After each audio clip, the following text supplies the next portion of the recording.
नंदुरबार शहरात गेल्या 2 दिवसांपूर्वी गो तस्करीच्या मुद्द्यावरून 2 गटांमध्ये झालेल्या हाणामारीच्या निषेधार्थ आज सकल हिंदू समाज व गोरक्षक समितीच्या वतीने जन आक्रोश मोर्चा काढण्यात येणार होता. मात्र पोलीस प्रशासनाने मोर्चाला परवानगी न दिल्याने पोलीस आणि मोर्चेकऱ्यांमध्ये शाब्दिक बाचाबाची झाली. अखेर पोलिसांनी मोर्चेकऱ्यांना ताब्यात घेतले. यावेळी गोरक्षक समितीचे संजय शर्मा यांनी राज्य शासन आणि पोलीस प्रशासनावर जोरदार टीका केली.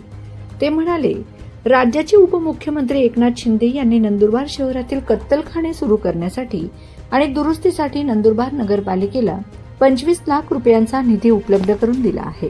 याला जिल्ह्याचे पालकमंत्री यांनी दुजोरा दिला आहे. ही बाब हिंदू समाजासाठी अत्यंत निंदनीय आहे. आम्ही राज्य शासन आणि प्रशासनाच्या या निर्णयाचा निषेध करतो. गो तस्करी रोखण्याऐवजी कत्तलखान्यांना निधी देणे हे हिंदूंच्या भावना दुखावणारे आहे.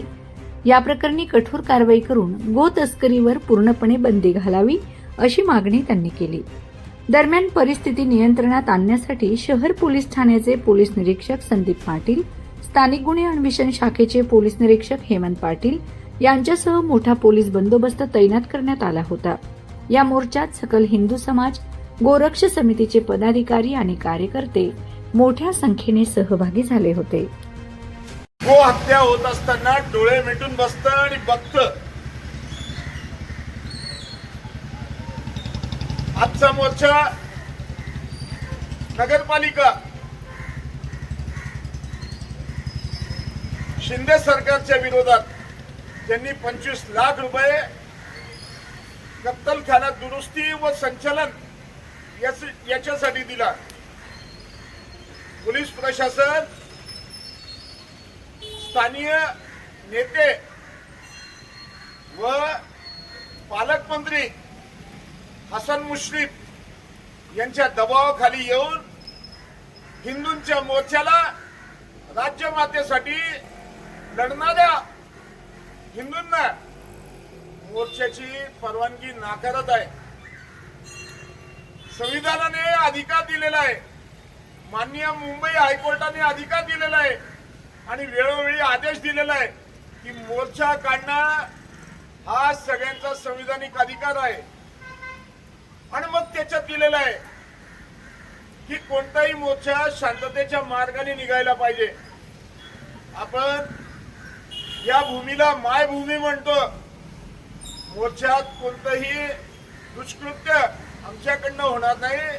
मात्र याच्यात पोलीस विभाग त्यांच्या हस्तकांच्या मार्फत काही दंगल घडवणं किंवा काही चुकीचा प्रकार करत असेल तर त्याचा सुद्धा आम्ही बंदोबस्त म्हणून आमचे 20 कॅमेरामॅन इथं नियुक्त केलेले आहेत. आणि लवकरच थोड्याच वेळात सगळीकडचे जे मुलं येत आहेत ते जसेच इथे पोचतील तसा तो इथं मोर्चा सुरू होईल. आपण सगळ्यांनी यावं. आम्ही सगळे भगवंताच्या कृपेने आज वर्षा झाली. भगवंत आज आपलं स्वागत करण्यासाठी वर्षा करतोय आणि अशा वेळेस आम्ही इथं मोर्चासाठी इथं उपस्थित झालेलो आहे. आपण या. जय श्रीराम. मला अजून एक विनंती होती. माळीवाडा हा भारतात आहे ना, पाकिस्तानात नाही ना. तर जर पाकिस्तानात नसलेला माळीवाडा त्याच्यातनं आपला मोर्चा हिंदूंचा निघाला तर कोणाचा जाईल? ईदे मिलादचा जुलूस चालतो आणि गाय मातेसाठी जे माळी समाज संपूर्ण त्यांनी संतांनी आपल्याला, सावता माळींनी आपल्याला आदर्श घालून दिलेला आहे. जे पूजनीय गाय मातेचं पूजन करतात त्या वस्तीतनं हिंदूंचा गाय मातेसाठी काढलेला मोर्चा जाणार नाही. अशा पोलीस प्रशासनाचा आपण धिक्कार करतो. आणि सगळ्या नंदुरबारच्या व्यापाऱ्यांना विनंती. काल मला काही व्यापाऱ्यांनी फोन केला की आम्ही दुकान बंद ठेवू. ही लढाई दुकान चालू ठेवून सुद्धा करता येते. आपल्याला पोलीस प्रशासनाशी लढायचंय. कोणत्या मार्गाने? बाबासाहेबांच्या संविधानिक मार्गाने. आणि त्याच्यासाठी कोणतेही शस्त्र घ्यायची गरज नाही.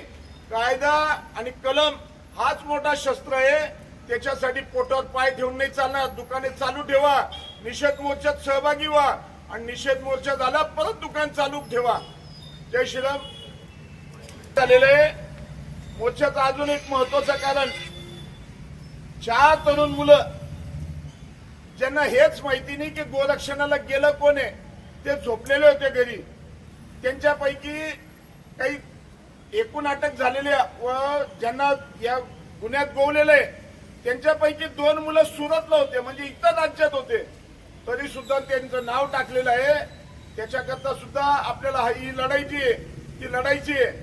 हे असलं प्रकार आपण खपवून घेणार नाही. मर्जी आली त्याच्यावर गुन्हा दाखल केला, मर्जी आली त्याला सोडलं, मर्जी आली जो लाचार झाला, जो शेपटी हलवायला लागला त्याला सांगितलं की तू माझाच कार्यकर्ता आहे. असं हे प्रकार आपण खपवून घेणार नाही. 1 आलो तरी मोर्चा काढू, 1,00,000 आले तरी मोर्चा काढू. निषेध करायचं ठरवलं तर करू म्हणजे करूच. एवढं सगळ्यांनी लक्षात घ्यायचंय आणि सहभागी व्हायचंय. थोड्याच वेळात मोर्चा सुरू होणार आहे, याची आपण काळजी घ्या आणि लवकरात लवकर इथे पोहोचा. जय श्रीराम.